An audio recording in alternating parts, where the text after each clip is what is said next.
All right, girls, the next thing we want to talk about is defense. So this short lecture is just about some defensive principles. A lot of it we covered in the very first long lecture.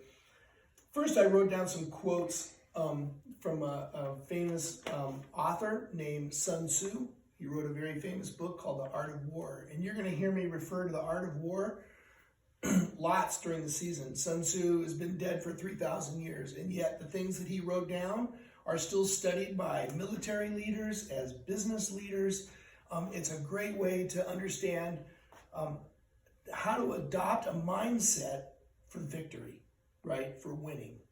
And so he talks about a lot of things in The Art of War that are applicable to us when we're playing soccer. One important thing that he says is that invincibility lies in the defense. The possibility of victory lies in the attack. This means that you can make yourself invincible, right? And then you await your opponent's moment of vulnerability. Invincibility depends on oneself. Your opponent's vulnerability depends on her. Therefore, one may know how to win, but may not necessarily be able to do so. This is a kind of an interesting oxymoron almost. You can know how to win, but not necessarily be able to win. If you don't allow any goals, you can never lose. You can become invincible. What is the score going to be? 0-0, 0-0, 0-0, right? You never lose, but you never win either. So we don't want to just play defense, but we want to make our foundation strong. And so the defensive principles become something that we really have to ingrain into our training sessions and into our minds. There's three different kind of formats you can think about when you're deciding on a personal level. There's these four: deny, delay, destroy, and make recovery runs. To deny means you mark so tightly that you don't let the other player touch the ball. You deny them access. And so we mark tight enough so that the ball comes to your opponent, you can step in front of her and steal it or play it away, just poke it away. To delay means if they've turned and faced you and are coming at you, we adopt a body position, a tactic where we shadow our defender and we don't get beat. We just stay in front, we slow them down, and we wait for our help to arrive. Our help is always going to be coming. We're making recovery runs. Your midfielders are coming. If they're not coming, they're sitting next to me, right? Catching a breather. Because when the other team has the ball, the midfielders are recovering. And then lastly, we want to destroy. We want to break down what they're trying to do. And we don't want to try to hurt anybody ever, but we want to make strong tackles. We want to destroy their creativity. We want to break down what they're doing. Now, tactically, as a group, we look at pressure means that when this player, here's the bad guys, the O's, and they're playing the ball to your mark.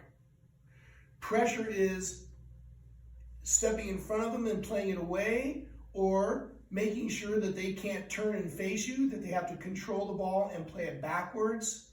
This is pressure. So we want to make sure that the closer the ball comes, the tighter the marking and the more pressure we put on it. When your opponent has the ball and is already facing you and is dribbling towards you, we want to make sure that we're pressuring but going backwards with them, because we're going to get cover. We want to make sure that we have cover. Cover is your support player that's nearby that can step up and help you get 2-on-1. Right? And then balance, if the ball gets played over here, this player steps up and pressures, this player drops back into cover. And so we always have this balance where we're pressuring the ball, but we also want to make sure we have cover behind us. I went through some of these basic things: deny, delay, destroy, recover, recover, recover. The last thing I want to talk about is for defenders is we initiate the attack. Our job is not done when we steal the ball or we play it away. We want to make sure that we're attacking, when we win the ball, defenders become attackers. So, once possession has been won, make quick, accurate passes to midfielders or long passes to strikers. And we want our goalkeeper to use the defenders to initiate the attack with rollouts and goal kicks. the goalkeeper becomes a really important attacker, right? And we want to be able to use the ball when our goalkeeper gets it. Here's our goalkeeper. We want her to be able to play out short to our defenders, or even right here to our defenders, and our defenders launch the attack out to the midfielders, up to the center midfielders, or banging it long all the way up to the forwards. We want to be able to use our defenders in an attacking role coming out of the defense. So we'll see this more as we get together and we start training our defense in July. Okay, we want to talk about developing midfield play. Remember, when we have the ball, the midfielders are the ones that control the action. We engage our opponents, we get possession, and we look for opportunities to go into the attack. The midfielders link the defense to the attack. We want our defenders to play like midfielders, and a lot of times our forwards have to play like midfielders. Everyone will train with rondos. And the quick, short passing game is the #1 thing that we want our midfielders to work on. So we're going to do rondos as part of our warm-up endlessly all season long. The most basic rondo is a 4 versus 2 in a short, like 10 by 10 grid or 15 by 15. When this player has the ball, this player has to come close, and this player has to come close, and we have this as our first 2 options. If the defender moves over here, then we can look for a split, right, to break this line to this player over here. As soon as this player gets the ball, this player is the near support, runs back over here. This player is near support, runs back over here. And we engage the other team, the opponents, the 2 O's, by going out short, maybe come back, maybe come over here. And as soon as they present themselves square like this, then we go the split again. If this player has the ball,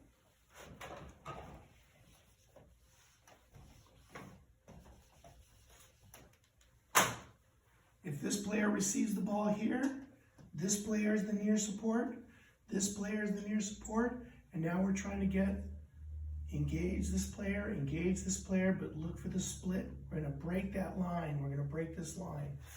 So this is going to be a constant part of our short passing game. We can take this to a 5 versus 3. We can make it a slightly bigger grid, and we will make it a bigger grid, maybe 20 by 20. Put in 3 defenders and another player here. And so we play 5 versus 3. And so this player has the ball. She plays it here. This player runs up to support. This player runs up to support. We can go wide to engage the other team. We can play it to her and she drops over to here. She plays the way she faces. This girl runs over here. We play it to here. It's a little more complex and we can expand it from there. So keep away games are the way we're going to train our midfield play. And then eventually we're going to make it bigger. We're going to make big keep away games where we want to change the direction of the play. And so we have a big rectangle, right? And we're playing it outside here to this player, but eventually what we want to do, here's our triangle, is we want to get it over to here, right? We want to isolate our 1v1. So this is the basis of midfield play, this creativity of engaging your opponents and then picking the time when to break a line or to change the field. And so these are the principles of midfield play. Now, that's when we have the ball. The other part of this that a lot of coaches don't talk about is, what's the midfield play when the other team has the ball? Well, it's very short. Immediate chase if you're close. Immediate pressure from the closest person. If this player has the ball and loses it to this player and she comes over here, now she has the ball, immediate pressure. We don't throw up our hands and go, oh, woe is me. No, we get right on it. Immediate chase. The second thing is we pressure the ball, force bad passes. We follow the pressure, and then we recover, right? We play defense as a team. So we'll talk a little bit more about that in attacking play. All right, girls. Last thing we want to talk about is attacking soccer. Attacking soccer is where all the glory is. It's fun. It is the crystal chandeliers and the gold-plated doorknobs and whatnot. When you're finishing a house, If defense is the foundation, attacking is the window dressing. It's the fun part. And and it's important to work on the tactics and how we score. It's the hardest thing to do in sports. It's easier to score a touchdown. It's easier to score a goal in hockey or score a run in baseball. Scoring goals in soccer is hard, and you have to really work for it. And so it's important that we have a good mental frame of mind about what it takes to be a good attacker and a good attacking team. To understand that, it's important to understand that there's 4 basic ways in which we can score goals. One is we can score goals off opponents' mistakes. Now, we're going to talk about this more later because at the higher level you go, the fewer mistakes your opponent makes. So we want to learn how to play defense, which we'll talk about in a second, to force opponents to make mistakes. We can force them to make mistakes. But if we're alert and we're ready, we can feed off their bad passes. And this includes like bad hops. We'll play on some fields that are really lumpy. And if we're really alert, the ball will take a funny bounce and we can capitalize on that. The second way to score goals is a great individual effort. This is the Messi, Ronaldo, guys that can beat guys one-on-one and score a fantastic goal in space. And these are super exciting. And when this happens, everyone, even defenders and goalkeepers, get really excited because it looks great. These are the most rewarding kind of goals, team effort, when we make combination passes, 1-2s, or juggling, like the ball's in the air and you play it through to a player and you're really creative and you work together, or a goal off a beautiful cross, a header off a cross. These are team efforts, or the extra pass in the box. Instead of cracking the shot, you attract the defenders and then you square it up for an easy goal. Those kind of goals are really rewarding as a team. And then dead balls, corner kicks, direct free kicks, indirect free kicks, and penalty kicks. These are called dead balls. And so we need to have 2 or 3 players on the team who are really good at putting the ball in the upper corner. On the first touch, if it's within attacking distance, just outside the box or maybe 10 yards further. It depends. If we have someone with a great leg, even further out. A couple of years ago, I had a boy in my 07s who scored 14 dead ball goals in one season. Just cracking monster shots. So these are how goals get scored. In the mentality, we want to be relentless. We want to make opponents fear us, fear you. You become such a good dribbler one-on-one that the defender is stumbling, worried about what you're going to do. You want to be confident, exude confidence, and you've got to be the hardest worker. If you're not a hard worker as a forward, your teammates will not respect you, right? Your opponents will not respect you. They'll know you're lazy. So you got to be confident. You lose the ball, you're going to get ready, and you're going to come right back, and you're going to take them on again, or you're going to make good passes to your teammates. Mistakes will be made, but the risk is worth it. Be smart. We can beat opponents with many weapons. We have a whole quiver. A good warrior goes to battle with a knife, a bow and arrow, a shield, a mace, a spear. In the modern days, a pistol, a vest, a long-range gun, a cannon. You have a whole bunch of different weapons that we can use, and among these are dribbling, short passes, crosses, combination passes, and like serve and volley type juggling passes. These are all creative tools that we use to try to get shots. And as Wayne Gretzky said, you miss 100% of the shots that you don't take. We want to get shots off. And so I listed there some things that you can think about. Reading your angle, using your teammates, making the extra pass in the box for the easy shot. If this is the goal, and here's the goalkeeper's box, and here's the penalty box, and you're here, you're the X, and here's the O, and you have a chance to shoot it, you might want to take that shot. But as soon as the other defender comes here, you may want to square it to your teammate with a better shot, right?